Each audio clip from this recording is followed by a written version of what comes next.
দর্শক, এই পর্যায়ে সবাইকে আমন্ত্রণ জানাচ্ছি সংবাদপত্রের পর্যালোচনা ভিত্তিক পত্রিকার চোখে দেশ অনুষ্ঠানে।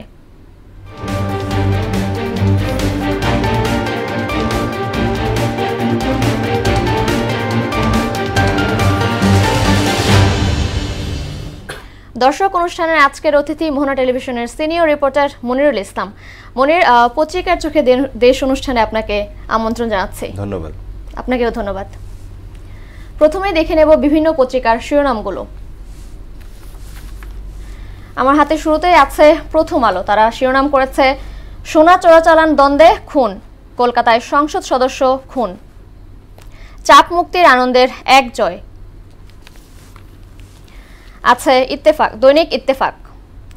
নরেন্দ্র মোদীর শপথ অনুষ্ঠানে যোগ দিতে নয়াদিল্লিতে প্রধানমন্ত্রী। ভারতের প্রধানমন্ত্রী হিসেবে আজ শপথ নিচ্ছেন নরেন্দ্র মোদী। বাজেট বাস্তবায়নের চ্যালেঞ্জ, সুশাসন ও যথাযথ তদারকি এফবিসিসিআই। আছে সমকাল। তারা শিরোনাম করেছে, পোশাক খাতের জন্য হতাশাজনক বাজেট, বরাদ্দ কম, কাটছে না নিম্নবিত্তের দুর্ভোগ। বাংলাদেশ প্রতিদিন। পুলিশের গুলিতে পুলিশ নিহত, মধ্যরাতে ফিলিস্তিন দূতাবাসের সামনে অভিযুক্ত আটক। কেমন হবে মোদীর সরকার? কি পেলাম এই বাজেটে? বাড়ছে কিস্তি, বাণিজ্য সংগঠন সানেম। আছে যুগান্তর। পাচারের ঘটনা বেড়ে দ্বিগুণ, প্রযুক্তির সহায়তায় বেরিয়ে আসছে নতুন নাম। আছে দেশ রূপান্তর। অস্ত্র না কেনায় যুক্তরাষ্ট্রের গোস্বা, সরকারের ঋণ ব্যবসায়ীর মাথা ব্যথা। ঝড়ঝাপটায় টিকে থাকলো খেলাঘর। বণিক বার্তা। আগামী 3 বছরে সরকারের ঋণ স্থিতি 27 লাখ কোটি টাকা ছড়াবে। The Daily Star. Power gets a third of টাকা 10,08,240 crore subsidies. Laurels for women breaking the barriers. এই ছিল আজকের প্রধান প্রধান শিরোনামগুলো। মনির, কালো টাকা যে সাদা করার 15% কর, এটিকে আপনি কিভাবে দেখছেন? আসলে বাজেট প্রস্তাবিত বাজেট উত্থাপন করার দিন থেকেই কিন্তু বিভিন্ন সংগঠন, বিভিন্ন সংস্থা তারা বাজেটের উপরে প্রতিক্রিয়া জানিয়ে আসছে। তবে সবচেয়ে যে বিষয়টি নিয়ে সমালোচনা হচ্ছে এই কালো টাকা, অর্থাৎ অপ্রতিষ্ঠিত আয়, যে টাকার আসলে কোনো বৈধতা নেই, কর বহির্ভূত আয়, অসৎ পথেও আয় করতে পারে। তো সেটিকে মাত্র 15% কর দিয়ে এটিকে বৈধ করা যাবে, এটা আসলে টোটালি অযৌক্তিক। তাহলে আমরা রিসেন্ট একটি ঘটনা খুবই আলোচনার জন্ম দিয়েছে, সমালোচনার জন্ম দিয়েছে। পুলিশের সাবেক আইজিপি বেনজির আহমেদ, তিনি কিন্তু আর্থিক অনিয়মের জন্য তাকে মামলা করেছে। তো তার আয়টাও কিন্তু অপ্রদর্শিত আয়। তাহলে কি সে যে হাজার হাজার কোটি টাকা যে অবৈধভাবে উপার্জন করেছেন, রিসোর্ট করেছেন, অনেক অঢেল সম্পত্তি করেছেন, তাহলে কি 15% ভ্যাট দিয়েই কি তার সেই অবৈধ সম্পত্তিগুলো বৈধ করে নিতে পারবে? তো এটা আসলে অযৌক্তিক। কারণ দেখেন, একজন বৈধ করদাতা, একজন সৎভাবে উপার্জন করে আমরা যারা চাকরি করি বা যারা ব্যবসা করছে, তারা কিন্তু কর দিচ্ছে। এটা আমাদের মানে ঘাম পানি করা, মানে রক্ত পানি করা টাকা। তা আমরা কিন্তু ক্ষেত্র বিশেষে যদি করমুক্ত আয়সীমা রাখা হয়েছে 3.5 লাখ, অর্থাৎ 3.5 লাখের পরে গেলে আমার একটা কর দিতে হবে। তারপর যদি 20 লাখ টাকা ইনকাম হয়, সেক্ষেত্রে 30% পর্যন্ত কর দিতে হবে।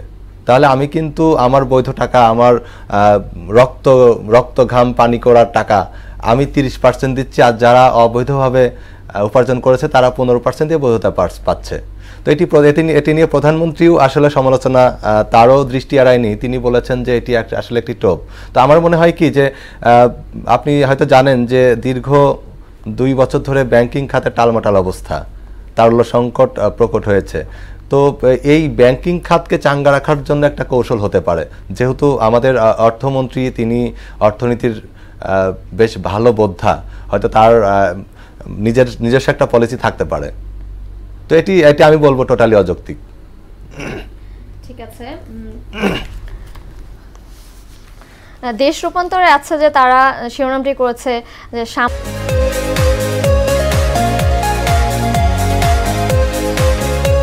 সামাজিক সুরক্ষা খাতে বরাদ্দ কম, এটাকে আপনি কিভাবে দেখছেন? এটা আসলে হতাশাজনক, কারণ সামাজিক নিরাপত্তা, কারণ এখন আপনি দেখেন যে বাজারে কিন্তু আগুন, নিত্য পণ্যের বাজারে আগুন, সবকিছুর দাম বৃদ্ধি, এদিকে মূল্যস্ফীতিও প্রকট, প্রায় 10-এর কাছাকাছি।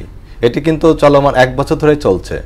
তো সব মিলে আসলে সামাজিক নিরাপত্তা খাতে একটু বরাদ্দটা বাড়ানো উচিত ছিল, কিন্তু যদিও বরাদ্দ যথেষ্ট রয়েছে, কিন্তু এর মধ্যেও কিছু কথা থেকে যায়। কারণ যে অর্থ বরাদ্দ দিয়েছে তার 3 ভাগের 1 ভাগ সরকারি কর্মকর্তা কর্মচারীদের পেনশন সহ বিভিন্ন সুযোগ সুবিধা, তারপরে আরও কিছু আছে যে সরকার বিভিন্ন প্রকল্প বাস্তবায়ন সামাজিক নিরাপত্তা খাতের। এক্ষেত্রে কিন্তু সাধারণ মানুষ, বিশেষ করে নিম্ন আয়ের মানুষদের মানে আসলে খুব সুফল আসবে না। তো সেক্ষেত্রে আমি বলতে চাই যে আসলে যেই দ্রব্যমূল্য বর্তমান পরিস্থিতি বিবেচনা করে এই বাজেটটাকে জনকল্যাণমুখী এবং নিম্নবিত্তদের কল্যাণ যাতে হয় সেই দিকটা বিবেচনা করে আসলে বাজেটে সামাজিক বরাদ্দ খাতে একটা ভালো বরাদ্দ দেওয়া সহ এইসব যেই বয়স্ক ভাতা, বিধবা ভাতা, এই বরাদ্দগুলো বাড়ানো উচিত ছিল। জি মনির, বিশ্বকাপের যে চাপ মুক্তি আনন্দের এক জয়, এটাকে আপনি কিভাবে দেখছেন? আসলে অনেক হতাশার গল্পের মাঝেও বাংলাদেশের কালকের যে জয়টা, এটি আমাদের হৃদয়কে উদ্বেলিত করে নিশ্চয়ই। কারণ আমরা তো সব, যত কিছুই হোক, বাংলাদেশ ভালো খেলুক আর না খেলুক, সাপোর্ট কিন্তু আমাদের বাংলাদেশকেই দিই। তো সেক্ষেত্রে বিশ্বকাপের প্রথম ম্যাচেই একটা ভালো দলকে, শ্রীলঙ্কার মতো একটা দলকে টাইগার শিবির হারিয়েছে, তো এটি নিঃসন্দেহে ইতিবাচক। এবং আমার মনে হয় যে বিশ্বকাপের শুরুটা, এই দুর্দান্ত শুরুটা বিশ্বকাপের আগামী ম্যাচগুলোতে প্রভাব পড়বে।